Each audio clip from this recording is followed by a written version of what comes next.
Tara, samahan nyo kami sa kaganapan namin ngayong maghapon. Nagtrabaho nga ang aking partner ngayong araw dito sa aming bahay. At sabi nga niya, tatapusin niya to ng paunti-unti. At dito nga, sinabihan ko nga siya magsuot ng damit diyan. Kaso sabi nga niya, mainit nga, kaya naghubad na lang siya. Kung mapapasin nyo nga po dito sa aking video, marami pa nga po palang gagawin dito. Hindi pa nga to totally finished.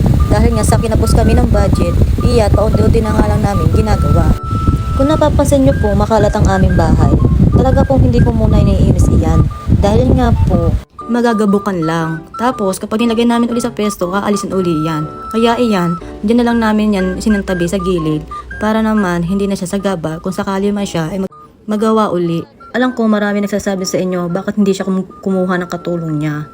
Ang sa akin lang naman po, wala rin po naman kasi kami ibabayad kung kukuha pa kami ng katulong niya. Kung nga po, uutay-utayin namin to ng paunti-unti hanggang sa matapos lang. Ramdam ko nga ang pagod niya dyan. Kasi nga mag-isa nga siya dyan nagtatrabaho. Kaya ang ginagawa ko, kinukwentuhan ko na lang siya para kahit paano nalilibang siya. Proud kami sa aming mga sarili. Di namin lubos maisip na makapagpatayo kami ng sarili naming bahay. Oo, alam ko marami kaming mga pinagdaanan. Pero heto kami kumakapit at lumalaban sa buhay. Alam kong marami pang pagsubok ang dadating sa amin. Kaya sinasabi ko sa kanya, pagsubok lang yan, malalampasan din natin yan. At alam kong lahat naman tayo ay dumadaan diyan.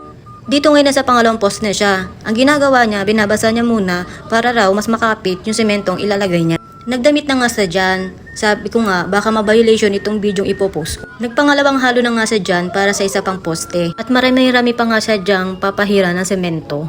Swerte nga rin ako sa partner ko kasi may alam siya sa pagkukonstruction. Laking menos din kasi marunong siyang gumawa ng bahay. At diyan niya kitang-kita ang gabok ng aming bahay dahil nga hindi ko pa nga iyan nalilinis. Tulad nga ng sabi ko, kung iyan nga iimisin ko, magpapaulit-ulit lang ako ng imis. Ako lang ang mapapagod. At dyan nga po sa part ng ilalim ng hagdan, may lalagyan pa nga po pala kami dyang tiles. Yan po ay pinag-alisan ng aming kwarto.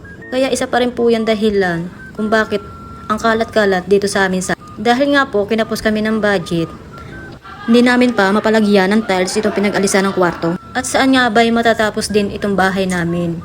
At diyan nga, yan na nga ang kanya natapos. Unti-unti na namin nakikita ang gumaganda itong bahay namin.